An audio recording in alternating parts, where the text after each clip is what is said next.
Firstborn, why are you the one handling the paperwork while everyone else is out partying? And why are you lying awake at night while your to-do list keeps spinning in your head? Firstborns make up only about 30% of the population, yet they hold over half of all CEO positions and presidencies. That advantage starts early because between ages 2 and 4, you spent about 3,000 more hours one-on-one with your parents than any younger sibling. In the beginning, you were your parents' entire world, where every word mattered. Growing up in a world of adults, you picked up their logic and seriousness early. And once you've experienced being at the center, you learn to stay there through performance and adaptation. Then everything changes, what Alfred Adler called dethronement. The quiet realization that you are no longer the center of attention once a sibling enters your life. At some point you hear, "Help your little sibling," and without noticing it, you step into the role of a teacher. Teaching reinforces your own thinking, forcing you to organize knowledge and build quiet authority. In groups, responsibility often falls to you without being asked, simply because you tend to think ahead and catch mistakes early. On average, firstborns reach higher levels of education, and the gap between a first and fifth child can equal the gap between entire social groups. A big part of that comes down to self-image because firstborns tend to see themselves as more capable, regardless of actual IQ. And that belief determines who steps forward. But this advantage comes with a cost. Data from 180,000 patient records shows firstborns have a 48% higher risk of anxiety disorders and higher rates of depression.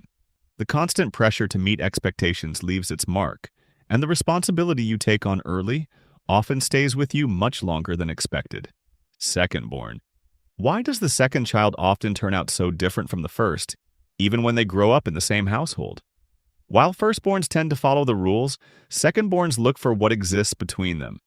And because life is shared from the beginning, they develop a key strength: the ability to navigate a world that is already in place. Frank Sulloway's family niche theory describes this as role distribution.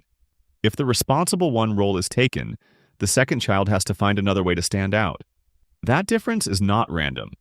It's an adaptation to what already exists because the top position is occupied.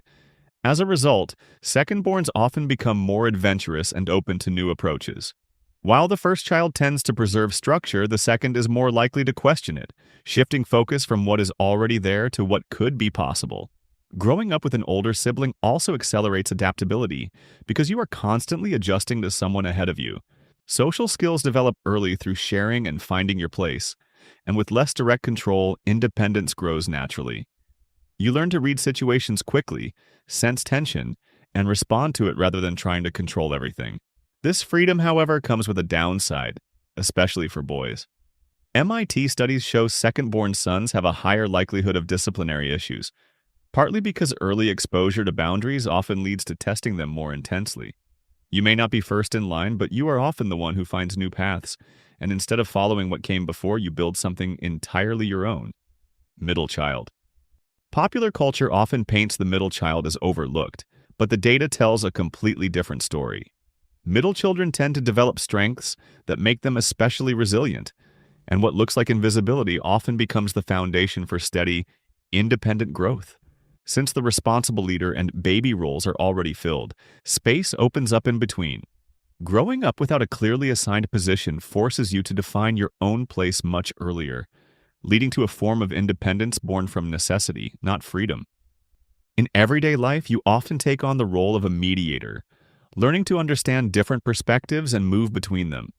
When validation inside the family feels inconsistent, many middle children build strong connections outside of it, which strengthens social awareness where cooperation matters most.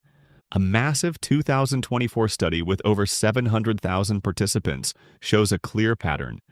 Middle children score highest in honesty, humility, and cooperation, and their emotional stability tends to be strong, especially in complex social situations. Negotiation and compromise become second nature because you learn to recognize tension early and resolve it before it escalates. Your influence tends to come from timing and understanding rather than from dominance or visibility. At the same time, there is a trade-off. Identity can feel less clearly defined, personal needs are often pushed aside, and boundaries may develop later. The question of who am I on my own can take longer to answer, and you may not stand in the spotlight very often, but you are frequently the person holding everything together in the background. Youngest child. For parents, the youngest child often represents a final chance to do things differently. Since older siblings have already blazed the trail, you enter a system that already works, where rules tend to be more relaxed and reactions more measured. Because experience replaces uncertainty, small things carry less weight, creating a lot more freedom. Attention becomes less about performance and more about your presence, which allows you to develop your own way of being noticed rather than simply adapting to expectations. Among older, stronger siblings, different strategies emerge where humor and charm become your most important tools. Trying new things feels easier, risks feel smaller, and you can often observe mistakes before you ever have to make them yourself. Research shows a clear pattern here as well. Youngest children tend to avoid direct confrontation more often and instead develop strong social skills. This allows them to read situations quickly, sense tension early, and respond flexibly, so their strength lies more in navigating dynamics than in controlling them.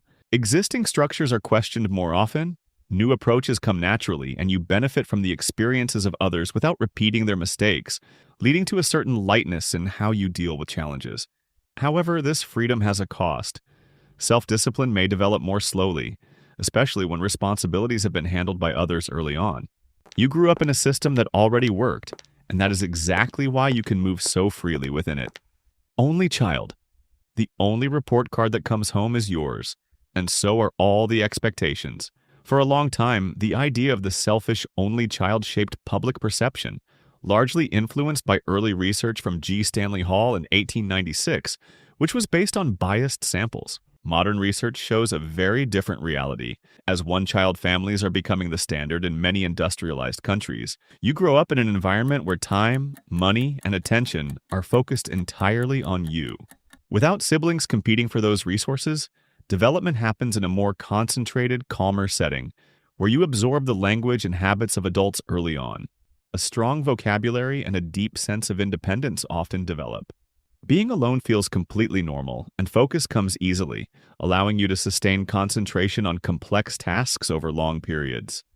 Studies, including work by Joshua Foster, show that only children do not differ negatively in personality compared to children with siblings, while global trends indicate a clear shift toward this family structure. In school and cognitive performance, only children often perform at similar or higher levels than firstborns, especially in areas requiring sustained concentration, such as research or creative work, because their attention can be directed fully toward a single goal.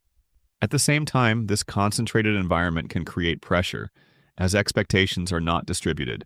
Social skills like sharing, negotiating, and conflict resolution may develop later through interaction with peers, making it important to separate external expectations from personal self-worth.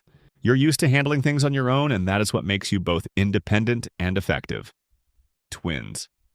Twins reveal just how strongly genetics influence us and how much is still shaped by experience, because about 33 in every 1,000 births create this unique situation, the exact same starting point, but entirely different paths.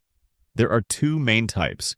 Identical twins develop from one egg and share 100% of their DNA, while fraternal twins develop from two eggs and share about 50%, similar to typical siblings. The famous Minnesota study of twins reared apart demonstrated that a large part of our personality is genetically determined. The data speaks clearly. Identical twins have nearly identical intelligence and often share the same psychological risk factors. At the same time, environment also plays a crucial role.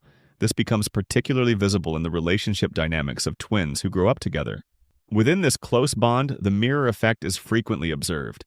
The enormous genetic similarity means that one twin's success directly influences the other's self-image in a positive way. Rather than competing with each other, they experience success as a shared achievement. Growing up alongside someone at the same developmental stage strengthens social skills and emotional understanding.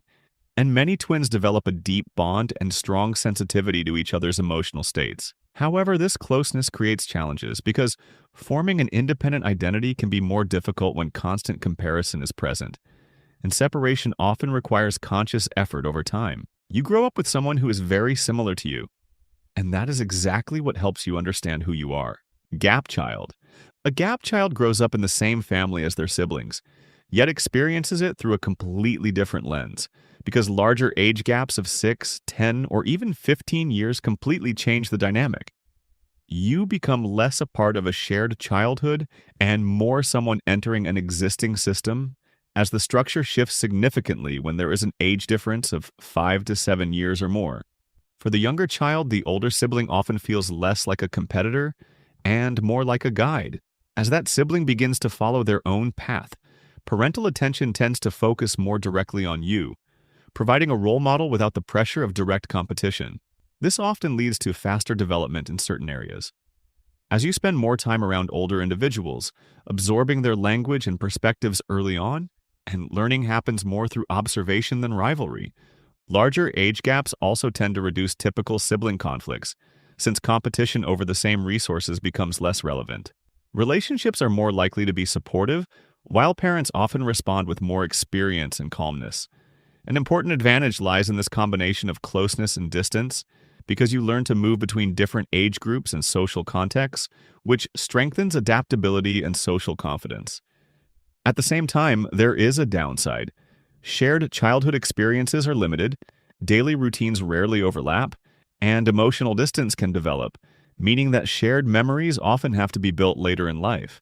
You grow up between two different life stages, and that is exactly what allows you to navigate different worlds so early on.